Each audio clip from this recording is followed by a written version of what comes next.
What's going on, Blues? Welcome back to Life as an Evertonian.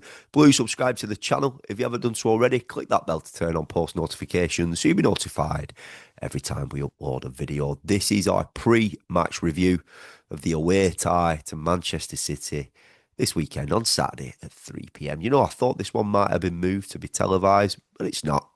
Um, what are we going to expect, Blues, from this one? Because this is going to be the first game where Everton don't have Jack Grealish on that left-hand side. Um, things that we're seeing now from Jake O'Brien, the way, listen, he's done a job there at right back, but for me, I think it's run its course. Um, I think a lot of Evertonians, me for one, I'm definitely an advocate for Jimmy Gardner as a versatile player slotting in at right back now. We've seen him do a job this season at left back, and I know you lose him in midfield as an integral part, but I still think we've got players who can go and do a job there. I would like to see, personally, I would like to see Keenan Dewsbury Hall playing a deeper role alongside Adrissa. And I'd like to see Alcaraz adopt that number 10 role as I feel he gets the best out of Beto. Now, with that, I would like to see Njai switch back over to the left-hand side. And I think Tyler Diblin operate on that right.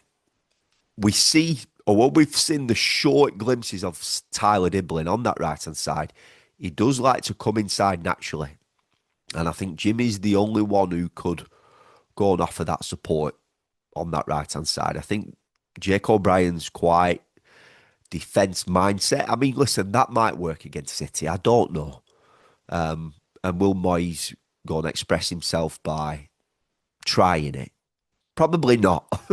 So I'm only giving my opinion. He probably will go with Jake O'Brien. I mean, listen, we don't know if Michael Keane is fit. You know, he got a bit of a knock to his rib, which can be quite sore if he's got a cracked rib or anything like that. We don't know the intent of that injury. We don't know if Jared Branthwaite is ready. We don't know if Merlin Rowe is ready. And we're going to learn all about that more so after or on David Moyes' presser.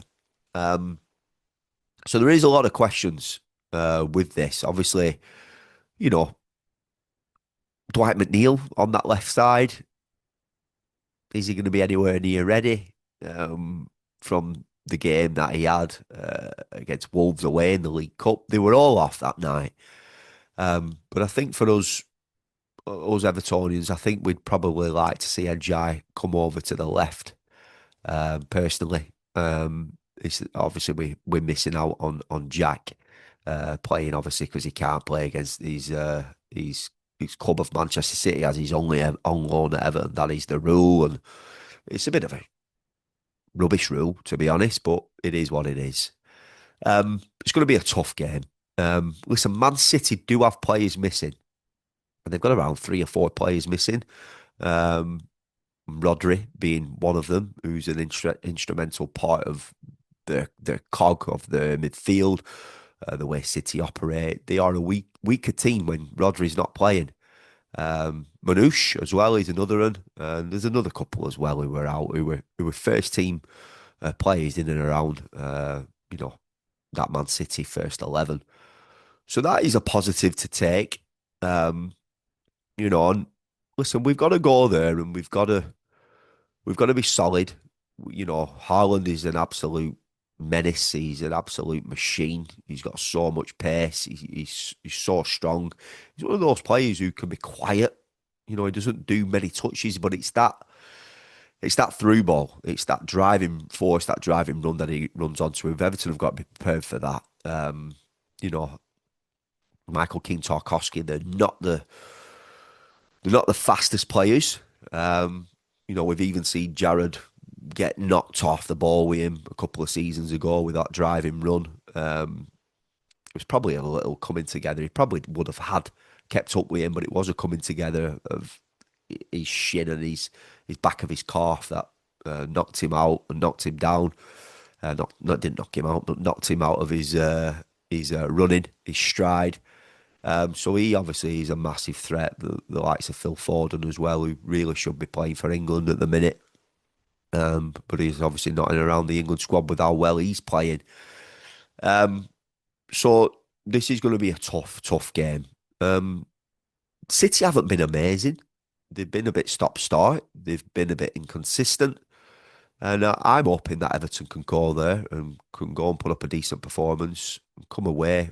I'd love nothing but I'd love a point, to be honest. Um, you got the likes of Timmy Aburum who impacted the game when he came on against Palace the other week.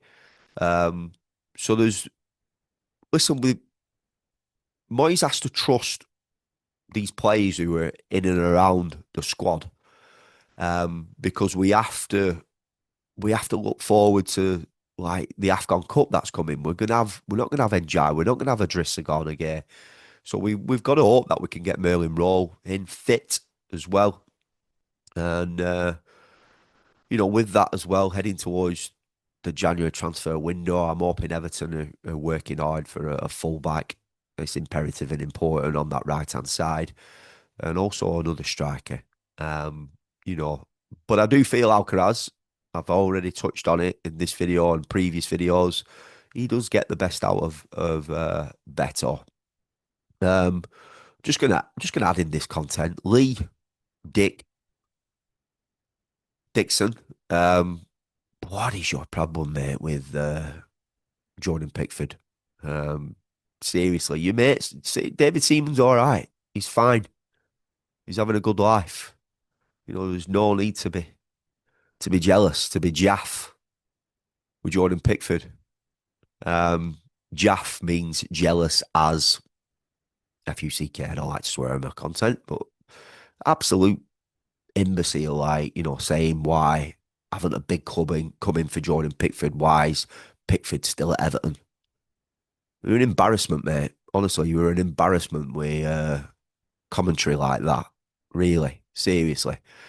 Pickford is a world-class goalkeeper, and Everton are an amazing football club with serious history, 9 league titles. Um, yeah, might not have won anything for 30 years, but Arsenal haven't been great, have they? They've not. They've been in and around, but they've not. They've been the semi-finalists, they've been finalists, and you're not pulling up trees, are you? With how much investment Arsenal have done over the years. So just thought I'd chuck that in there. Pillock. so, so, listen, Blues, let me know your thoughts. I've done this a little bit sooner. Obviously, it's been the international break. Not produced a lot of content. I would have liked to produce a little bit more with some things that I've got planned on the channel, which just not happened. I've not been 100% myself as well. I've not been well. My wife is currently away in Egypt as well, so I've just been busy in general with work and my son and school runs and uh, being busy, not being well as well. And I'm trying to get into the gym today to dust off those cobwebs. So again, Blues, subscribe to the channel if you haven't done so already. Click that bell to turn on post notifications. Up the toffees, and I'll see you in the next one.